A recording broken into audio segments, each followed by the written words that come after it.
মাননীয় মন্ত্রী মহোদয়, শেষ একটি প্রশ্ন। মাননীয় মন্ত্রী মহোদয়, বেসরকারি শিক্ষকরা মাত্র 12,500 টাকা বেতনে চাকরির জীবন শুরু করে। এই যে 95% শিক্ষা প্রতিষ্ঠান হচ্ছে বেসরকারি, তো তাদের আসলে বেতন ভাতা বা তাদের সুযোগ সুবিধা বৃদ্ধি করার ক্ষেত্রে আপনি কোনো পদক্ষেপ নেবেন কিনা বা কি পদক্ষেপ নেবেন সেটা যদি একটু বলতেন। সেটা আপনিও জানেন, আমিও জানি। Let's wait and see what we could do. You know that আমরা জানি এটা। Thank you.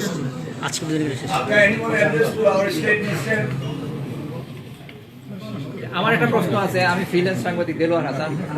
আমাদের পাঠ্যপুস্তকে মুক্তিযুদ্ধকে, ভাষা আন্দোলনকে এবং 24 জুলাই আন্দোলনকে সাবসেট করিয়া বিকল্প বিষয়কে প্রাধান্য দেওয়া হচ্ছে। ভাষা আন্দোলন বা মুক্তিযুদ্ধ যেটুকু থাকার কথা ছিল সেইটুকু নাই, বরঞ্চ এটাকে আরো ছোট করা হচ্ছে। এই বিষয়ে আপনারা কি পদক্ষেপ নেবেন?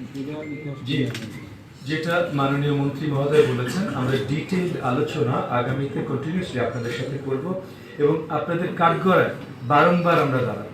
আমরা মাত্রই দপ্তরে এসেছি, তবে এতটুকু আপনাদের পরিষ্কার বলতে পারি যে যে কোনো পাঠ্যপুস্তকে বিশ্ব যে সিস্টেমগুলো ফলো করে, উন্নত দেশগুলো যে সিস্টেমগুলো ফলো করে পাঠ্যপুস্তক তৈরির জন্য, সেই সিস্টেমগুলো ফলো করে ইতিহাসের পাঠ্যপুস্তকে ইতিহাসবিদদের মাল্টিপল লেভেলস ইতিহাসবিদদের ইনপুট নিয়ে পাঠ্যপুস্তক তৈরি, এগেন গ্লোবাল স্ট্যান্ডার্ড ফলো করে আগামীতে আমরা কাজ করি। আমরা পিছের দিকে তাকাবো না, আমরা সামনের দিকে তাকাবো।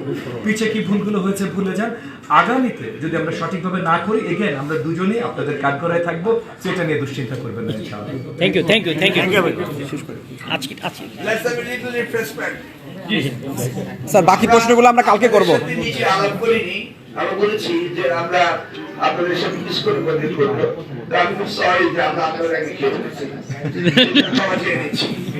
We are very much hungry. আর আমরা ভেবেছি যে আমরা নিচে ওইভাবে কথা না বলে আমাদের যেহেতু অবস্থান আছে, আমি যে মন্ত্রী আছি এখানে এসে কথা বলি। ধন্যবাদ আপনাদের সকলকে, আপনার ধৈর্য সহকারে অধ্যয়ন করেছেন, আমাদের কথা শুনেছেন। এখন আমাদের সেক্রেটারি আপনাদের থ্যাঙ্কস দিবেন।